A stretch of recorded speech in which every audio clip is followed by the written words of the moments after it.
याकरता प्रतिक्रियेकरता एकनाथ खडसे आपल्या सोबत जोडले गेलेले आहेत। काय पहिली प्रतिक्रिया या सगळ्या मुद्द्यावर? दोनही गटाचे आमदार सुरक्षित राहिलेले आहेत, पात्र ठरलेले आहेत, कोणालाही अपात्र करण्यात आलेलं नाही, पण मूळ पक्ष हा दादांचाच, अजितदादांचा। मूळ पक्ष अजितदादांचा आणि दोन्ही गटांचे आमदार पात्र विचित्र निर्णय वाटतोय। एक तर पहिली गोष्ट अशी आहे की जर बहुमताच्या विधानमंडळामधील बहुमताच्या बळावर जर पक्ष मूळ पक्ष ठरत असेल तर मग पुढच्या कालखंडामध्ये छोटे छोटे राज्य जे आहेत, नगर म्हणजे गोव्यासारखे, मेघालय सारखे अनेक असे राज्य आहेत किंवा मोठे राज्यांमध्ये की ज्याच्याकडे मोठ्या प्रमाणावर बहुमत आहे, ते पक्षाला डावलून त्या ठिकाणी आपलं बहुमत आहे म्हणून पक्ष आमचा आहे असा दावा करू शकतात।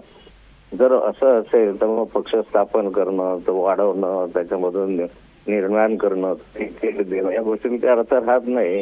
म्हणजे या ठिकाणी एकतर्फी असा निर्णय दिसतोय, अपेक्षितही निर्णय होता हा आम्हाला की असा निर्णय येऊ शकतो। तर त्यामध्ये एक गोष्ट शंका आहे की 10व्या सूचीच्या नुसार धमकावू नये असं म्हणतात।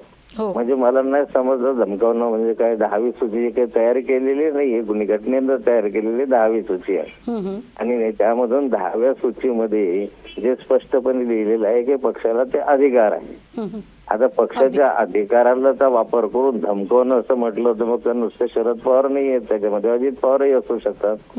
पुढच्या कालखंडामध्ये याचा अर्थ अजून समजला नाही, परंतु मला वाटतं की या निर्णयाला आम्ही सर्वोच्च न्यायालयामध्ये आव्हान देऊ। अगदी धन्यवाद खडसेजी, आमच्याशी संवाद साधला त्याबद्दल। लोकशाही मराठी ऐका, पहा, जागरूक रहा।